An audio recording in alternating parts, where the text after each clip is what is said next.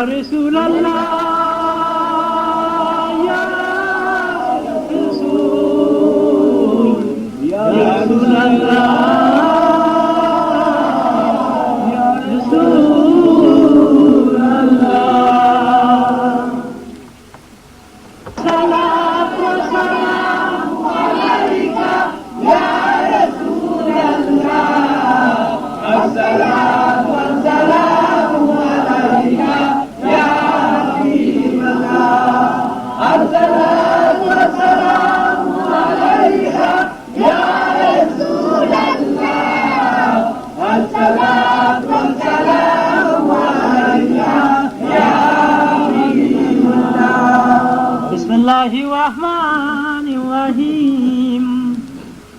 আজকের মতো এমনই সুন্দর দিনে আমাদের প্রিয় জানের জান প্রাণের প্রাণ হযরত মুহাম্মদে মুস্তাফা আহমদে মুস্তাফা সাল্লাল্লাহু আলাইহি ওয়াসাল্লাম আমিনার গর্ভ থেকে ইয়াম্মতি আম্মতি বলতে বলতে দুনিয়াতে তাশরীফ নিয়েছিলেন এই পাপী বান্দাদের জন্য। তাই তার তরে ইয়া নবী সালাম আলাইকা ইয়া রাসূলুল্লাহ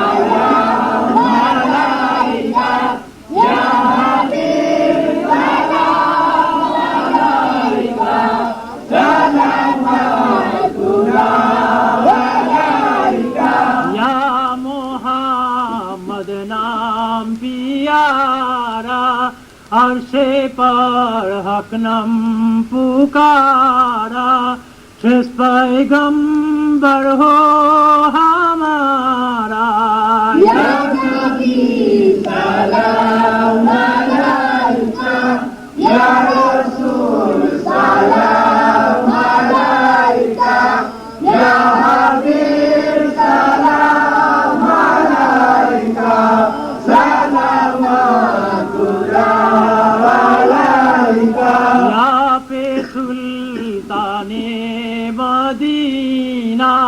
मोहब्बते ओही सकीना नूर से माबूद सीना मिश्को से बेहतर पसीना या नबी सलाम अलैका या रसूल सलाम अलैका या हबीब सलाम अलैका सलामुल्लाह अलैका তুমি যে নূরের রবি নিখিলের ধ্যানের ছবি তুমি না এলে দুনিয়ায় আধারে ডুবি তো সবই ইয়া নবী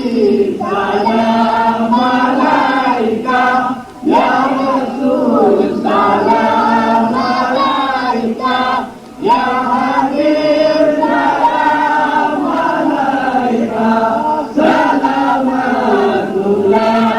আলাইকা আল্লাহ আলা মুহাম্মদ সাল্লাল্লাহু আলাইহি ওয়াসাল্লাম সাল্লাল্লাহু আলা মুহাম্মদ সাল্লাল্লাহু আলাইহি ওয়াসাল্লাম भेजा जब मेरे दर्द सलाम पर गुजीदा नबी पर अपने मुदाम भेजा जब मेरे दर्द सलाम पर गुजीदा नबी पर अपने मुदाम भेजा जब मेरे दर्द सलाम पर गुजीदा नबी पर अपने मुदाम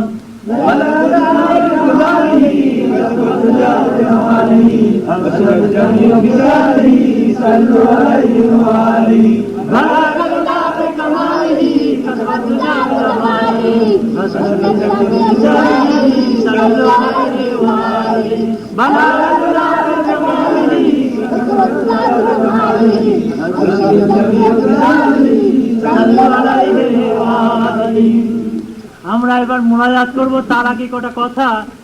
এই আমাদের এই এখনই মোনাজাত হবে, মোনাজাতের পরে সাইয়াতিনা ওয়া তাফানা মায়াল আল্লাহ রব্বানা আতিনা ফিদ দুনিয়া হাসানাতাও ওয়া ফিল আখিরাতি হাসানাতাও ওয়া কিনা আযাবান নার ইয়া গফফারু ইগফিরলি যুনুবি আল্লাহুম্মা ইগফিরলি ওয়ারহামনি ওয়ারযুকনি ওয়াহিদিনি। হে সুন্দর, হে পবিত্র, হে মহান, হে দয়ালু, হে দাতা আল্লাহ, আজ যে তৌফিক দিলে আল্লাহ, তোমারই বান্দা সকলকে আল্লাহ এবং তোমার বান্দা সকলকে নিয়ে এখানে বসে তোমার হাবিবের জন্য আল্লাহ এই আমাদের সর্বশ্রেষ্ঠ ঈদ এবং মুক্তির দিনে আল্লাহ যা কিছু পড়বার সুযোগ আর তৌফিক দিলে হাজারো শুকর তোমারই দরবারে ইয়া রাব্বুল আলামিন। আল্লাহ পড়ার ভুল ভ্রান্তি সংশোধন করে তোমার নিজ দরবারে গৃহীত কবুল করে আল্লাহ আমাদের জানের জান, প্রাণের প্রাণ সাল্লাল্লাহু আলাইহি ওয়াসাল্লামের আরওয়ায়ে সওয়াব এবং সালাম পৌঁছে দাও ইয়া রাব্বুল আলামিন। দিয়ে রাসূলুল্লাহ সাল্লাল্লাহু আলাইহি ওয়াসাল্লামের আওলাদ বিবিগণ, খুলাফায়ে রাশিদিন, পাক পাঞ্জাতন, চার কুরসি, যত রাদিয়াল্লাহু তাআলা আনহু, যত রাদিয়াল্লাহু তাআলা আনহা এবং কারবালার সমস্ত শহীদানদের উপর আল্লাহ এই সওয়াব এবং সালাম পৌঁছে দাও আল্লাহ। যুগ যুগ ধরে আল্লাহ দেশে দেশে যত কারবালা অনুষ্ঠিত হয়ে গিয়েছে আল্লাহ, সমস্ত কারবালার সমস্ত শহীদানদের ওপর আল্লাহ এই সওয়াব এবং সালাম পৌঁছে দাও আল্লাহ। রাসূলুল্লাহ সাল্লাল্লাহু আলাইহি ওয়াসাল্লামের শাফায়াত যতদূর পর্যন্ত যাবে আল্লাহ, ততদূর পর্যন্ত এই দোয়া খায়ে পৌঁছে যাক ইয়া রাব্বুল আলামিন। আল্লাহ আজকের এই পবিত্র দিনে আল্লাহ আমাদের দেশকে আল্লাহ পরিপূর্ণ করে, সম্পূর্ণ করে, শান্তির দেশ করে আল্লাহ তুমি বিশ্বের বুকে আল্লাহ আদর্শ স্থানীয়, নেতৃস্থানীয় করে জিন্দাবাদ করে দাও ইয়া রাব্বুল আলামিন। আল্লাহ নিশ্চয়ই তুমি রহমানুর রহিম, গফুরুর রহিম। আল্লাহ আমাদের সবাইকে হযরত মুহাম্মদে মুস্তাফা, আহমদে মুস্তাফা, রসুলে করিম, রসুলে মকবুল, রসুল আকরাম সাল্লাল্লাহু আলাইহি ওয়া সাল্লামের বারো শরীফের পবিত্র একাত্তা করে দিন দুনিয়া তারাক্কি দিয়ে দিন ইসলামের মধ্যে থেকে তোমারই পথে চলার সুযোগ আর তৌফিক দিও ইয়া রাব্বুল আলামিন। আল্লাহ আজকের এই মাহফিলে আল্লাহ যারা উপস্থিত হতে পেরেছে আল্লাহ এবং যারা পারেনি, যারা যা কিছু দিয়ে সাহায্য করেছে এবং আল্লাহ আমাদের জন্য আশপাশে যারা কষ্ট স্বীকার করেছে আল্লাহ তাদের সবার উপর এবং এই আওয়াজ যতদূর গিয়েছে আল্লাহ, দাওয়াত পত্র যতদূর গিয়েছে আল্লাহ, যাদের কর্ণকুহরে আল্লাহ এই আওয়াজে কথা পৌঁছেছে সবাইকে রাসূলুল্লাহ সাল্লাল্লাহু আলাইহি ওয়াসাল্লামের বারো শরীফের আল্লাহ তথা মুহাম্মদী তরিকার পরিপূর্ণ একাত্তা করে দিন দুনিয়া তারাক্কি দিয়ে দিন ইসলামের পথে চলার সুযোগ আর তৌফিক দাও ইয়া রাব্বুল আলামিন। আল্লাহ আগামী দিনে যা কিছু তুমি মনোনীত করছো আল্লাহ তাই কিছু আমাদের সবাইকে দান করো, যেন তোমারই সৃষ্টির খেদমতে সুযোগ আর তৌফিক পাই ইয়া রাব্বুল আলামিন। নিশ্চয়ই তুমি রহমানুর রহিম, গফুরুর রহিম। আল্লাহ আমাদের যে আল্লাহ আমরা জানাই অজানাই আল্লাহ, ছোট বড়, সফি খফি, জাহিরি বাতিনি আল্লাহ যত গুনাহ খাদা অপরাধ করে ফেলেছি আল্লাহ, নফসের প্ররোচনায় আল্লাহ, নিজ গুণে আল্লাহ তুমি ক্ষমা করে দিও আমাদেরকে ইয়া রাব্বুল আলামিন। আল্লাহ এবং নফসে আম্মারা থেকে রেহাই ও নাজাত দিও, অন্যথায় কোনোদিন কোনো ক্রমে কোনো অবস্থায় আমরা পেরে উঠতে পারবো না ইয়া রাব্বুল আলামিন। তাই তোমাকে আত্মসমর্পণ করে ভিক্ষা চাইছি আল্লাহ, নফসে আম্মারা থেকে রেহাই ও নাজাত দিও ইয়া রাব্বুল আলামিন। আল্লাহ এবং এই বারো শরীফের আল্লাহ ভক্ত মুরিদান যে যেখানে আছে সবাইকে আল্লাহ, যারা এখন মোনাজাতে অংশ নিয়েছে যেখান থেকে যত দূর থেকে আল্লাহ সবাইকে মোনাজাতে একত্রিত করো ইয়া রাব্বুল আলামিন। আমরা যারা আল্লাহ আমাদের বাপ মা ভাই বোন পূর্বপুরুষ যারা গুজরে গিয়েছে, কবরবাসী হয়ে গিয়েছে আল্লাহ, সন্তান সন্ততি সবাইকে আল্লাহ তুমি জান্নাতবাসী করে দিও ইয়া রাব্বুল আলামিন। আল্লাহ তুমি আমাদেরকে আল্লাহ সহজ সরল পথে চালিত করো, যেন বাল বাচ্চা, স্ত্রী, পুত্র, পরিবার নিয়ে আল্লাহ, সন্তান সন্ততি, সহায় সম্পত্তি নিয়ে আল্লাহ সুখে স্বচ্ছন্দে শান্তিতে সচ্ছলতার মধ্যে স্বচ্ছন্দে জীবনের অধিকারী করো ইয়া রাব্বুল আলামিন।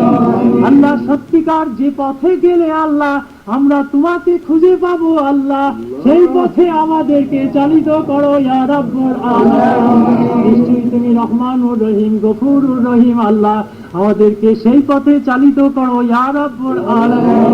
নিশ্চয়ই তুমি রহমানুর রহিম আল্লাহ, যারা যা কিছু দিয়েছে আবারও আল্লাহ তাদের উপর আল্লাহ, এবং যারা যে কিছু দিয়ে দৈহিক মানসিক নৈতিক আল্লাহ সাহায্য দিয়েছে আজকের এই দিনের জন্য আল্লাহ, সবাইকে আল্লাহ সালাম দিয়ে আল্লাহ আজকের এই দিনের প্রতি সালাম দিয়ে আল্লাহ, আর রব্বানা আতিনা ফিদ দুনিয়া হাসানাতাও ওয়া ফিল আখিরাতি হাসানাতাও ওয়া কিনা আযাবান নার। সাল্লাল্লাহু তাআলা আলা খায়রি খালকি মুহাম্মাদিন ওয়া আলিহি ওয়া সাহবিহি আজমাইন বিরহমাতিকা ইয়া আরহামার রাহিমিন। আসসালামু আলাইকুম রাহমাতুল্লাহি ওয়া বারাকাতুহু। আল্লাহ দেশে দেশে যত কারবালা অনুষ্ঠিত হয়ে গিয়েছে আল্লাহ, সমস্ত কারবালার সমস্ত শহীদানদের ওপর আল্লাহ এ সওয়াব এবং সালাম আল্লাহ রাসূলুল্লাহ সাল্লাল্লাহু আলাইহি ওয়াসাল্লামের শাফায়াত যতদূর পর্যন্ত যাবে আল্লাহ, ততদূর পর্যন্ত এ দোয়া খায়ে পৌঁছে যাক ইয়া রাব্বুল আলামিন। আল্লাহ আজকের এই পবিত্র দিনে আল্লাহ আমাদের দেশকে আল্লাহ পরিপূর্ণ করে সম্পূর্ণ করে শান্তির দেশ করে আল্লাহ তুমি বিশ্বের বুকে আল্লাহ আদর্শ স্থানীয় নেতৃস্থানীয় করে জিন্দাবাদ করে দাও ইয়া রাব্বুল আলামিন। আল্লাহ নিশ্চয়ই তুমি রহমানুর রহিম, গফুরুর রহিম আল্লাহ, আমাদের সবাইকে হযরত মুহাম্মদে মুস্তাফা আহমদে মুস্তাফা রসুলে করিম রসুলে মকবুল রসুল আকরাম সাল্লাল্লাহু আলাইহি ওয়া আলিহি ওয়া সাল্লামের বারো শরীফের পবিত্র একাত্তা করে দিন দুনিয়া তারাক্কি দিয়ে দিন ইসলামের মধ্যে থেকে তোমারই পথে চলার সুযোগ আর তৌফিক দিও ইয়া রাব্বুল আলামিন।